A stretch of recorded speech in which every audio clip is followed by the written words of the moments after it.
নমস্কাৰ বন্ধুসকল, আজি এই চেনেলৰ ছেকেণ্ড ভিডিঅ'লৈ আপোনাক স্বাগতম জনাইছোঁ। প্ৰথম ভিডিঅ'টোত মই অলপ কৰোনা ভাইৰাছৰ বিষয়ে ক'বলৈ বিচাৰিছিলোঁ বা চেষ্টা কৰিছিলোঁ, কিন্তু চাউণ্ডটো ইমান ভাল হোৱা নাছিল। কিন্তু আজি অলপ মই সেই কৰোনা ভাইৰাছৰ বিষয়ে ক'বলৈ বিচাৰিছোঁ। চাওক, কৰোনা ভাইৰাছ চীন দেশত সৃষ্টি হৈ গোটেই বিশ্বত ই এক মহামাৰীৰ সৃষ্টি কৰিলে। ই এক ভয়াৱহ ৰূপ ধৰিলে গোটেই বিশ্বত, হয়নে বাৰু? সকলোৱে জানে। আজি গোটেই বিশ্বত 9 লাখতকৈ অধিক মানুহ আক্ৰান্ত হ'লে এই ৰোগত, আৰু 45,000তকৈ অধিক মানুহ মৃত্যুবৰণ কৰিলে। আমেৰিকা ইমান এখন ডাঙৰ পৃথিৱীৰ ধনী দেশ, ডাঙৰ গুগল, এপল কোম্পানী তাত আছে।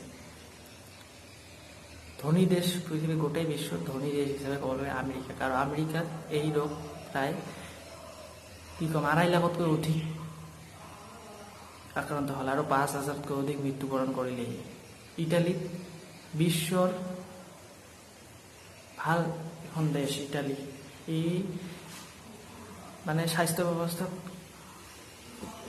গোটেই বিশ্বত টপ 5ত আহে।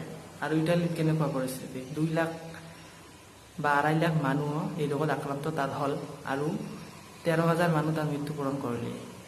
চাইনাত সৃষ্টিটো হ'লে আৰু 80,000 মানুহ তাত আক্ৰান্ত হ'ল, আৰু আক্ৰান্ত হৈ 3,000 মানুহ তাত মৰিলে বা ঢুকিলে।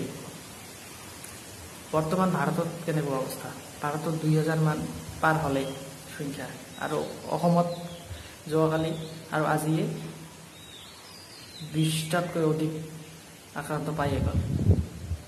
ভাৰতত প্ৰায় 56জন মৰিলে, 50তকৈ অধিক মানে মৰিলে, 50জনকৈ অধিক। কিন্তু টাউন এখন তেতিয়া আমি মানে কি ক'ম, সজাগ হৈছোনে? লকডাউন মানি আছোনে? কওকচোন এবাৰ।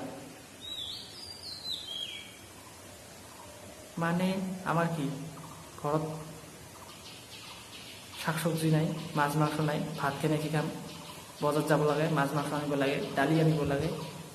লকডাউন কিয় মানিব লাগে? আমাৰ কৰোণাহে কি কৰিব আমাক? আমি অসমীয়া, কি কৰিব আমাক কৰোণাই? সকলোৱে এনেকুৱাই ভাবি আছে। বজাৰ গৈ আছে, চাহ খাই আছে হোটেলত,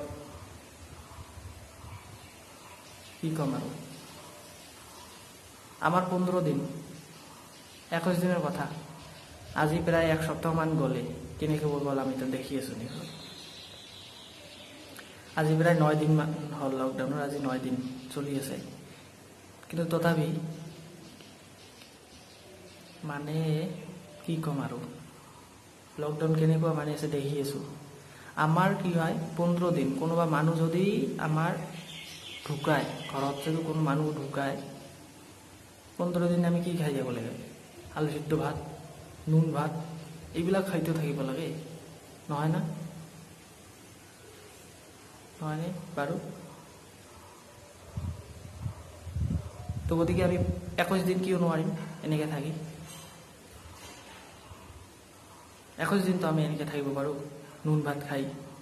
কিন্তু নহয়, আমাৰ যাব লাগিব, বজাৰ যাব লাগিব, মাছ আনিব লাগিব, মাংস আনিব লাগিব, ঠিকছে ভাত খাই লাগিব। আমাক কৰোণা নধৰে, আমি লকডাউন নামানো। অসমত আজি 15জনতকৈ অধিক পাৰ হ'ল ৰোগী, আৰুতো সন্ধিয়া বাঢ়িবই। সেইবিলাক ক'ত যে গৈছে এতিয়াও ধৰা দিয়া নাই। মানুহ পিটাই খুজাই আনি টেষ্ট কৰিব লাগে অসমৰ মানুহক।